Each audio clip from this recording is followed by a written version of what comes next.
Hello students, मैं professor PN Sen आपका स्वागत करता हूं हमारे यूट्यूब चैनल पर। स्टूडेंट्स, आज हम इस वीडियो लेक्चर में आपको टाइप्स ऑफ केमिकल रिएक्शंस का 5th part oxidation and reduction reactions को एक्सप्लेन करने जा रहे हैं।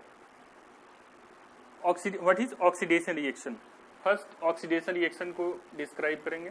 ऑक्सीडेशन रिएक्शन क्या है? ऑक्सीडेशन रिएक्शन यानी addition of oxygen is called oxidation. Addition of oxygen is called oxidation reaction and removal of hydrogen is called oxidation reaction. Third point है the losses of electrons are called oxidation reactions. जहां पर oxygen का add होता है, जहां पर hydrogen का removal होता है और जहां पर कोई सब्सटेंस इलेक्ट्रॉन का लूज करते हैं, तो इस तरह के रिएक्शंस को ऑक्सीडेशन रिएक्शन कहते हैं। सेकेंड टाइप रिडक्शन रिएक्शन, जैसे इसके एग्जांपल फर्स्ट ऑफ ऑल देखें। कॉपर ऑक्सीजन के साथ रिएक्शन करके कॉपर ऑक्साइड बनाता है। हाइड्रोजन सल्फाइड ऑक्सीजन के साथ रिएक्शन करके, यहां देखिए कॉपर ऑक्सीजन के साथ एड हो रहा है, यानी addition of oxygen with copper is called oxidation reaction. Oxidation reaction में यह होता है कि ऑक्सीजन जो है कॉपर मेटल के साथ रिएक्शन करके कॉपर ऑक्साइड बना ले रहा है। दूसरा हाइड्रोजन सल्फाइड यहां ऑक्सीजन के साथ रिएक्शन करके हीट करने के बाद रिएक्शन करता है। यहां रिएक्शन ऑक्सीजन के साथ हाइड्रोजन रिएक्ट करके वाटर में चेंज कर रहा है। यहां पर हाइड्रोजन और ऑक्सीजन एक दूसरे में एड हो रहे हैं, जिसके कारण ये ऑक्सीडेशन रिएक्शन है। थर्ड पॉइंट हमने थर्ड एग्जांपल दिया है जिंक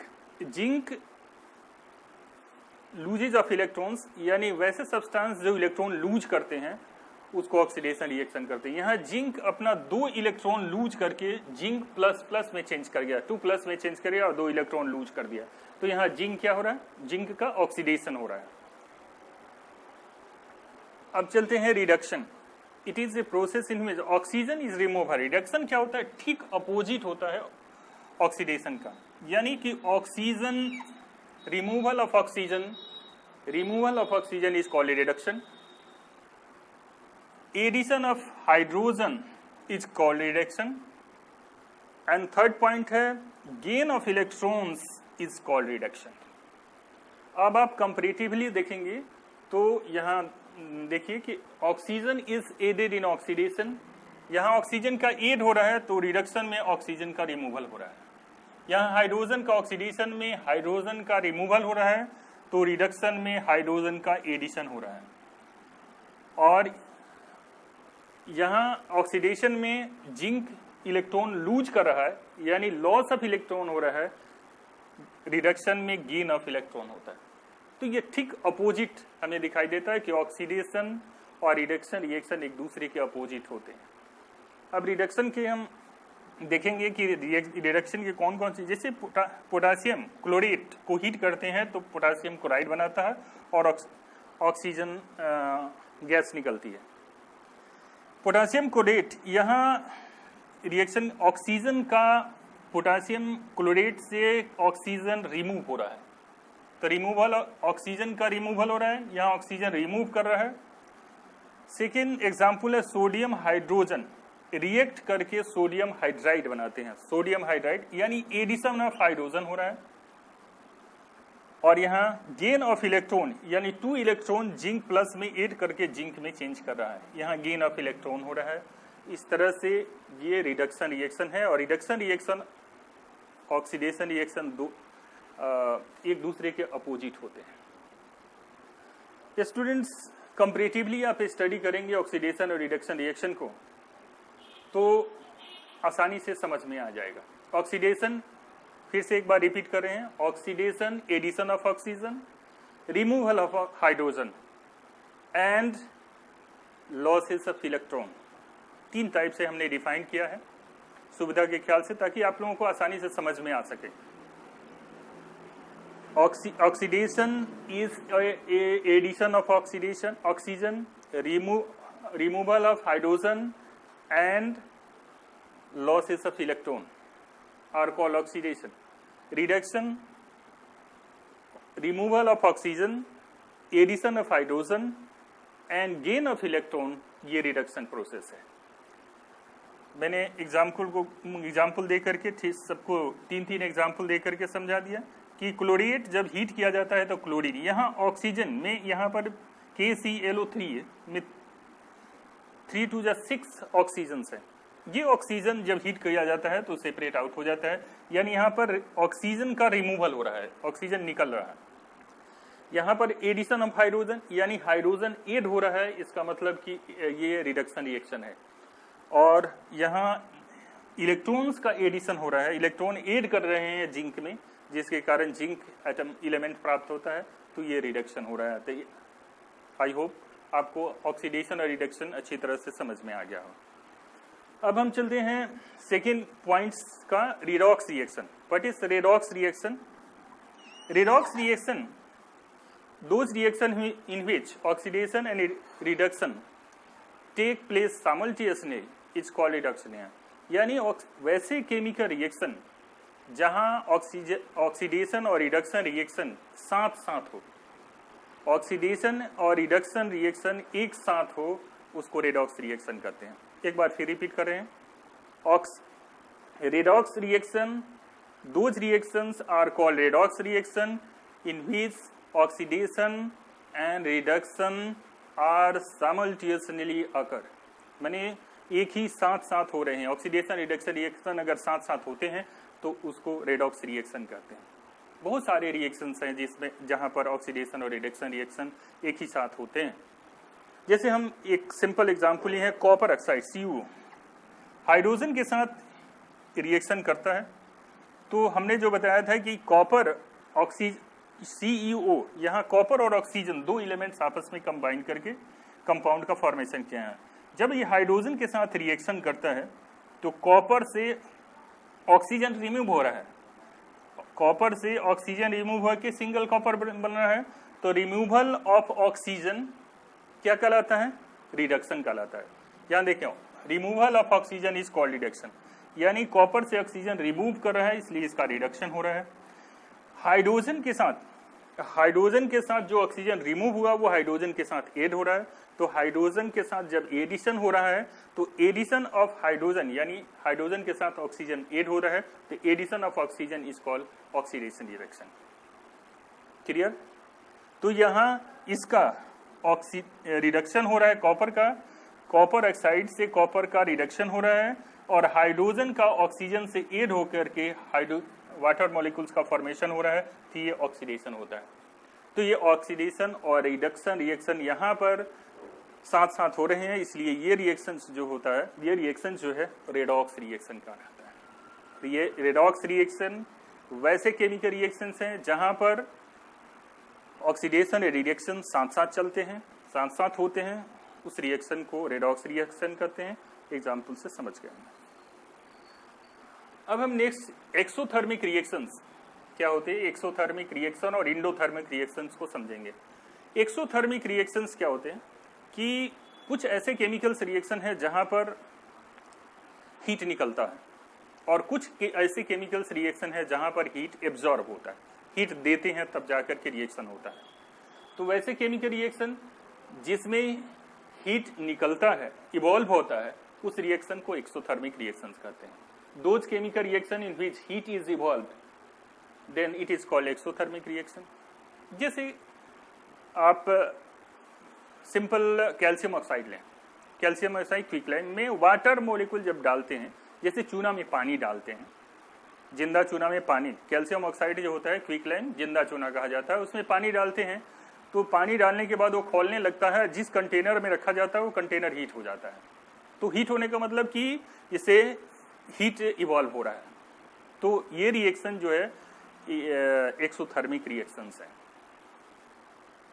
यहाँ हमने दो एग्जाम्पल, मैग्नीशियम के फीते को, मैग्नीशियम को अगर ऑक्सीजन में जलाया जाता है, मैग्नीशियम को अगर ऑक्सीजन में जलाया जाता है तो मैग्नीशियम ऑक्साइड बनता है और हीट रिलीज होती है। तो मैग्नीशियम का ऑक्सीडेशन हो रहा है यहाँ पर और हीट एनर्जी रिलीज होती है। मीथेन को अगर ऑक्सीजन में जलाया जाता है तो कार्बन डाइऑक्साइड, वाटर और हीट रिलीज होता है। कि both the examples are the exothermic reactions. दोनों एग्जाम्पल्स जो है एक्सोथर्मिक रिएक्शंस के हैं। और ये एक्सोथर्मिक रिएक्शंस जो होते हैं उसमें क्लियर कट याद रखना है कि यहाँ हीट ऑलरेडी इवॉल्व होती है, हीट यहाँ निकलते रहती है, जहाँ एनर्जी निकलते रहती है उसको एक्सोथर्मिक रिएक्शन। ठीक इसके अपोजिट इंडोथर्मिक रिएक्शंस होते हैं, those chemical reaction in which heat is absorbed. वैसे केमिकल रिएक्शन जिसमें हीट एब्जॉर्ब होता है उस टाइप के केमिकल रिएक्शन को इंडोथर्मिक केमिकल रिएक्शंस कहते हैं। इंडोथर्मिक रिएक्शंस में बहुत सारे केमिकल रिएक्शंस है जो इंडोथर्मिक कैटेगरी से होते हैं। जैसे मरकरी ऑक्साइड, मरकरी ऑक्साइड को हीट करेंगे तो ये डिसोसिएट कर जाता है, मरकरी और ऑक्सीजन में टूट जाता है। Second ammonium chloride, ammonium chloride को अगर हीट करेंगे तो अमोनिया प्लस HCl में टूट जाता है। तो यहां देखें कि हीट करने से डिसोसिएशन होता है, मॉलिक्यूल्स डिसोसिएट करता है, डिकम्पोज करता है। हीटिंग प्रोसेस में हम आपको पिछले डिकम्पोजिशन रिएक्शन में समझाएं कि हीटिंग प्रोसेस के द्वारा भी डिकम्पोजिशन किया जाता है। तो यहाँ पर अमोनियम क्लोराइड को अगर हीट करेंगे तो अमोनिया और हाइड्रोक्लोरिक एसिड में चेंज कर जाएगा, और पारा ऑक्साइड, मरकरी ऑक्साइड को अगर हीट करेंगे तो Hg+O2 में चेंज कर जाएगा। तो ये इंडोथर्मिक रिएक्शंस है। इंडोथर्मिक रिएक्शन और एक्सोथर्मिक रिएक्शन दोनों एक दूसरे के अपोजिट होते हैं। एक एक्सोथर्मिक में जहां हीट इवॉल्व होता है, वहीं इंडोथर्मिक रिएक्शन में हीट एब्जॉर्ब होता है। हमेशा ये कंडीशंस याद रखना है, ये तरीका याद रखना है। आपको सिंपल समझने में कोई हमें लगता नहीं है कि प्रॉब्लम क्रिएट होगा। अब हमें दो इंपॉर्टेंट पॉइंट को डिस्कस करना है।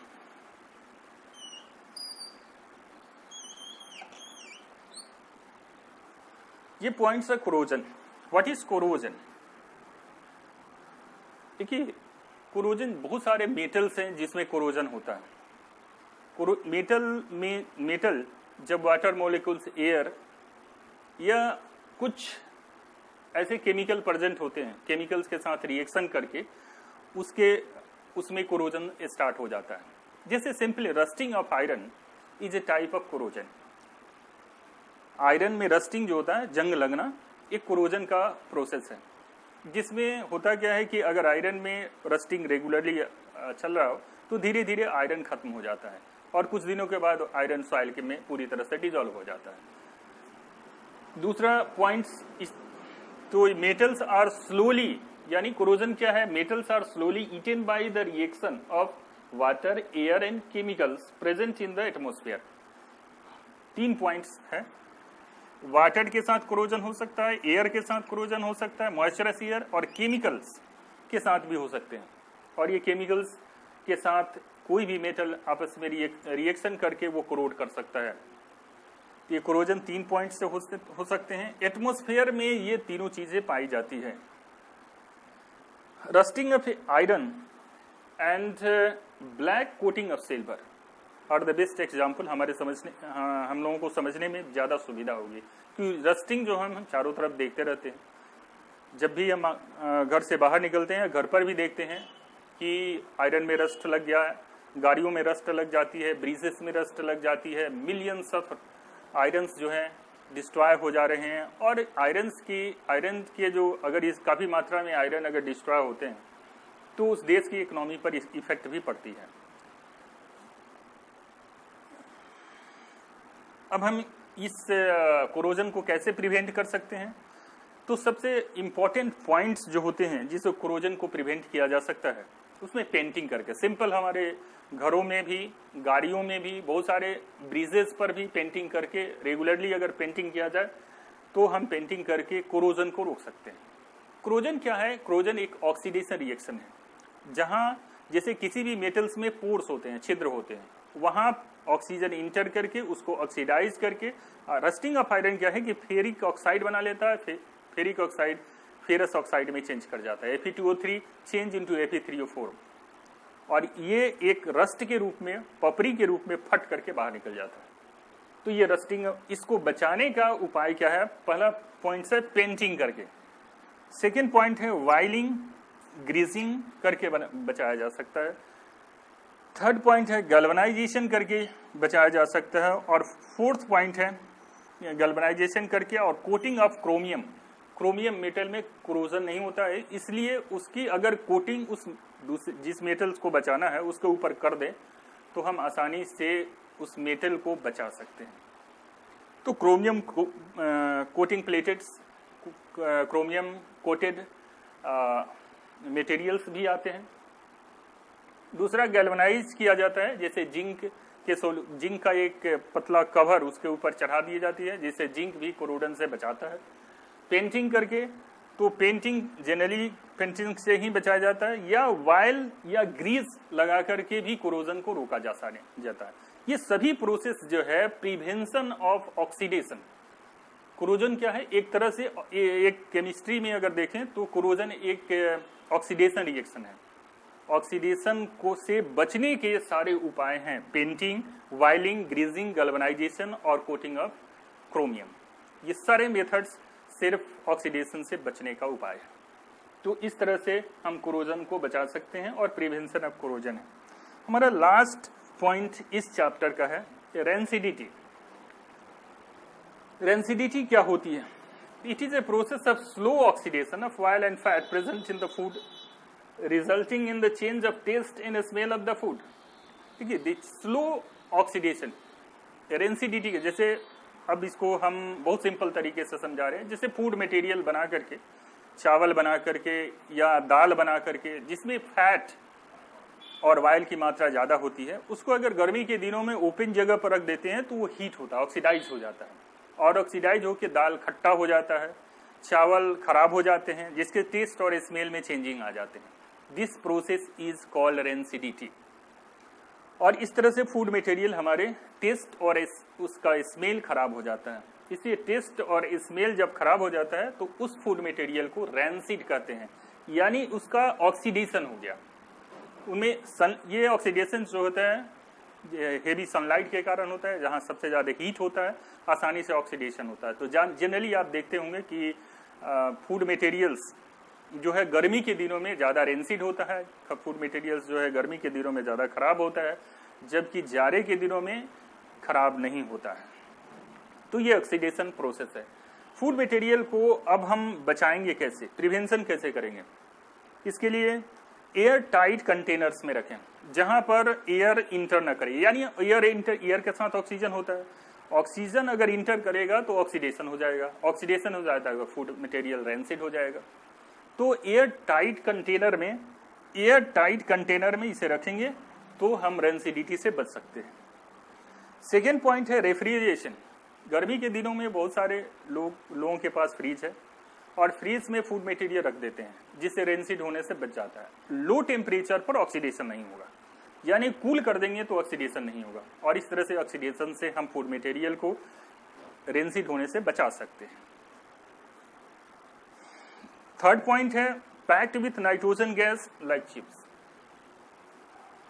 बहुत सारे फूड मटेरियल्स आते हैं जो पॉली बैग में पैक होकर के आते हैं, जैसे चिप्स है, वेराइटी ऑफ चिप्स आते हैं, उसको पॉली बैग में पैकिंग किया हुआ होता है, यानी ऑक्सीडेशन से बचाया जाता है, और उस पॉली बैग के अंदर नाइट्रोजन गैस भर दिए जाते हैं।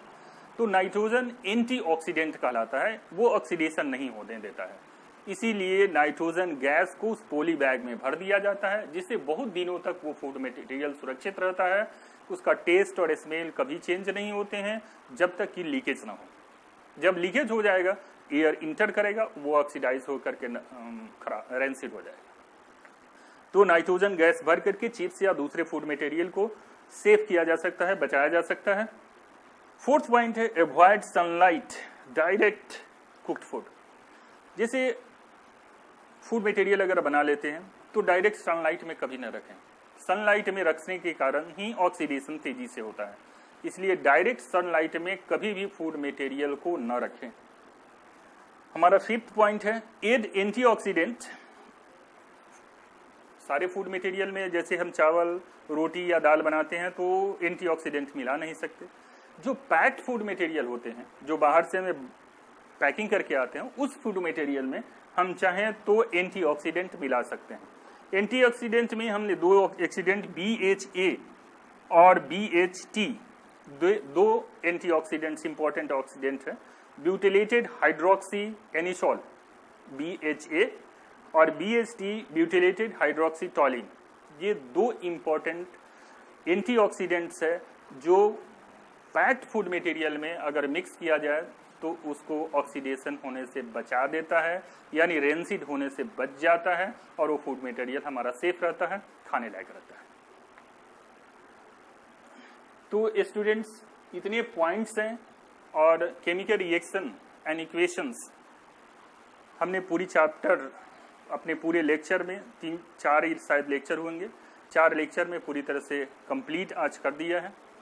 और हम आगे के लेक्चर्स में कुछ नए इसके क्वेश्चन आंसर या एक बार पूरे चैप्टर को, पूरे केमिकल रिएक्शन इक्वेशन को चाहते हैं कि एक ऐसा वीडियो बनाए, एक ऐसा वीडियो लेक्चर दें जो पूरे एक समराइज कर दें, पूरी तरह से कलेक्ट कर दें, और इसके बाद कुछ इंपॉर्टेंट क्वेश्चन आंसर कराएंगे। तो स्टूडेंट्स टेक केयर और मेरे इस चैनल को लाइक करें, सब्सक्राइब करें और जितना हो सके शेयर करें। Thanks a lot for watching the video.